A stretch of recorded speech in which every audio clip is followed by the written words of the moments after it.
اللہ الرحمن الرحیم۔ میرے محترم دوستو، یہ اگلا عنوان ہے کہ یہ دنیا کھیل تماشا ہے۔ فرمایا کہ بزرگان محترم و برادران عزیز، اس آیت میں اللہ تبارک و تعالی نے دنیاوی زندگی کی ایک عجیب و غریب حقیقت بیان فرمائی ہے۔ ہم لوگ جو صبح سے لے کر شام تک اور شام سے لے کر صبح تک اسی دنیا کی دوڑ و دھوپ میں لگے ہوئے ہیں اور اسی سوچ و بچار میں سارا وقت صرف کر رہے ہیں کہ کس طرح زیادہ سے زیادہ دنیا کما لوں،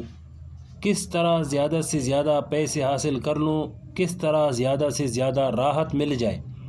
اس آیت میں اللہ جل شانہ نے اس دنیا کی حقیقت بیان فرما دی ہے کہ تم دن رات جس چیز کے پیچھے لگے ہوئی ہو، اس کی حقیقت کیا ہے۔ چنانچہ فرمایا کہ یہ قرآن کی آیت کا ترجمہ ہے کہ یہ دنیاوی زندگی کھیل کود ہے اور زینت اور سجاوٹ کا سامان ہے، اور آپس میں ایک دوسرے پر فخر کرنا اور مال و دولت میں اور اولاد میں ایک دوسرے سے آگے بڑھنے کی کوشش کرنا۔ ساری دنیاوی زندگی کا حاصل بس یہی ہے۔ اس آیت کریمہ میں اس طرف اشارہ فرمایا گیا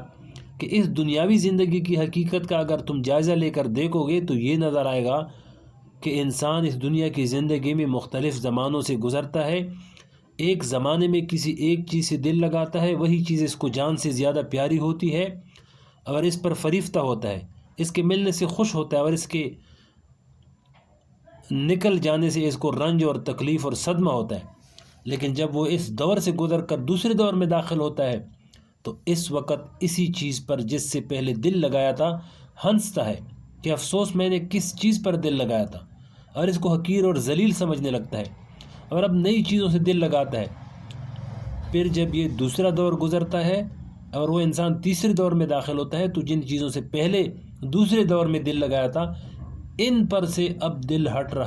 گیا اور تیسری چیز کے ساتھ دل لگا لیا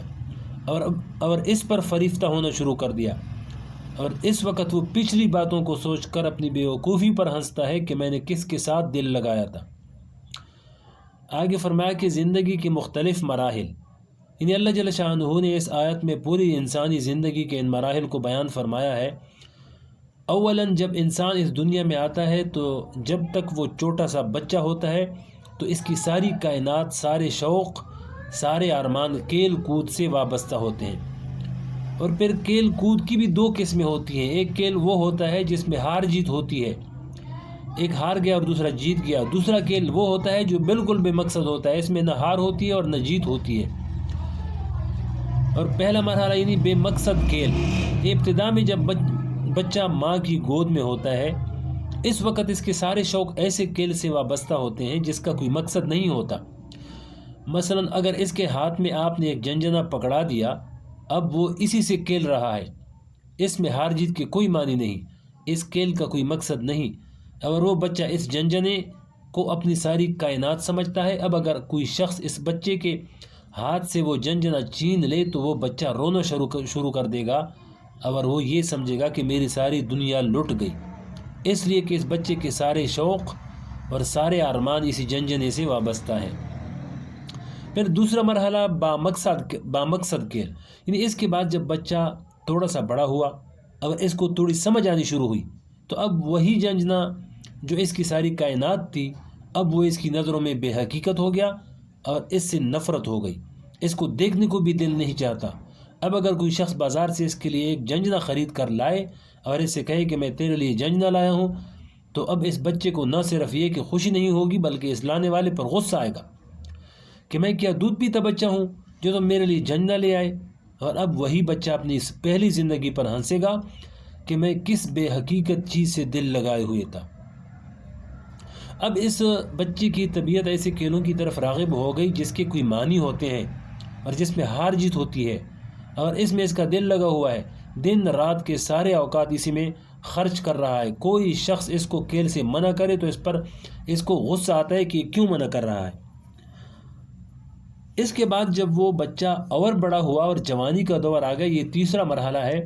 تو اب وہ کھیل جو بچپن میں مرغوب تھا، مثلا گلی ڈنڈا، آنکھ مچولی وغیرہ، وہ سب اب اس کی نظروں میں بے حقیقت ہو گئے اب اگر کوئی بچہ اس کو آنکھ مچولی کھیلنے کے لیے بلائے تو وہ اس کو اپنی توہین سمجھے گا اور یہ کہے گا کہ میں کیا تمہاری طرح چھوٹا بچہ ہوں جو تم مجھے آنکھ مچولی کھیلنے بلا رہے ہو؟ گویا کہ اب تک جن کھیلوں کے ساتھ دلچسپی تھی وہ اب ختم ہو گئی۔ اب جوانی میں کھیل کود کے بجائے زیب و زینت سے دلچسپی ہو گئی۔ مثلا یہ کہ کپڑے اعلیٰ درجے کے پہنوں، فیشن کے مطابق ہو، میرا جسم، میرا لباس، میرے سر کے بال، میرے جوتے، یہ سب زینت والے ہونے چاہیے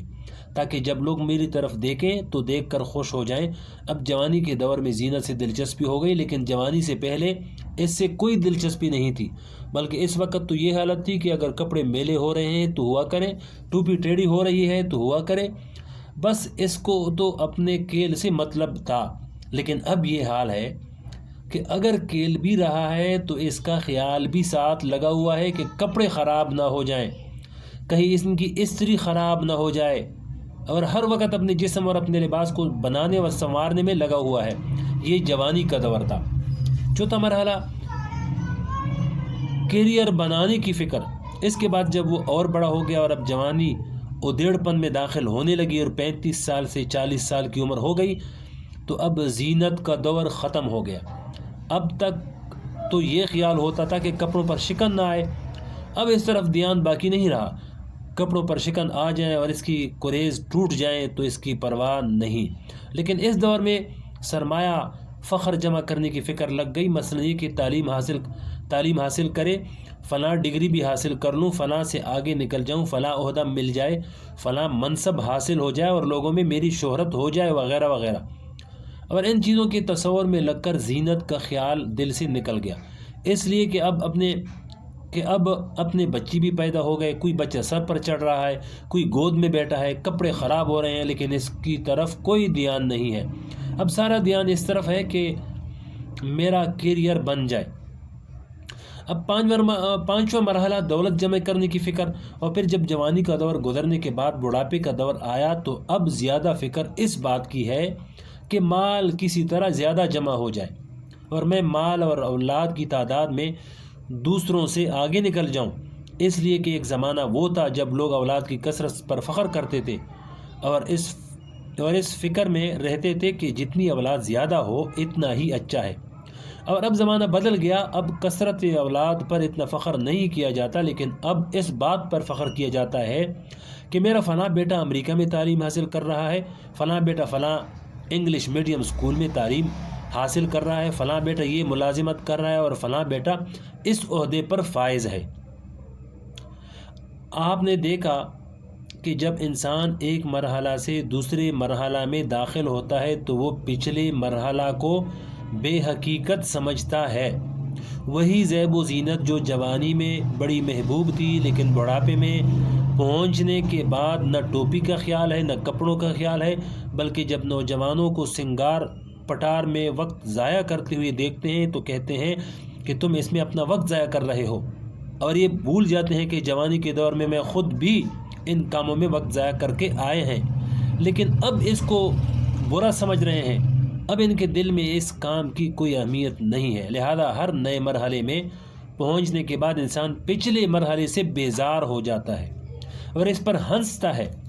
اور اس کو حقیر اور بے حقیقت سمجھتا ہے۔ اب چھٹا مرحلہ، اس آیت کے ذریعے اللہ جل شانہ یہ سمجھا رہے ہیں کہ تم اس مرحلہ پر آ کر رک گئے، حالانکہ آنکھیں بند ہونے اور قبر میں پہنچنے کے بعد آخرت کی زندگی کا مرحلہ شروع ہونے والا ہے۔ اس وقت دنیا کی یہ ساری چیزیں جن پر تم دنیا میں آپس میں لڑتے اور مرتے تھے، جن پر فریفتہ تھے، یہ سب چیزیں اسی طرح بے حقیقت نظر آئیں گی جس طرح چھوٹا بچہ جس کو جنجنا بڑا عزیز تھا لیکن بعد میں وہ بے حقیقت ہو گیا، ایسی ہی آخرت میں پہنچنے کے بعد دنیا کی یہ ساری چیزیں بے حقیقت نظر آئیں گی، لیکن چونکہ ابھی آنکھوں پر پردے پڑے ہوئے ہیں اس لیے جس مرحلہ سے وہ گزر رہا ہوتا ہے اس مرحلہ کی دلچسپی کو اپنا سب کچھ سمجھے ہوئے ہوتا ہے، اور اس مرحلہ سے آگے اس کی نگاہ نہیں ہوتی، اس لیے وہ دنیاوی زندگی سے فریب اور دھوکہ کھا جاتا ہے۔ آگے فرمایا کہ دنیا کی زندگی کی مثال، اس کو اگلے ویڈیو میں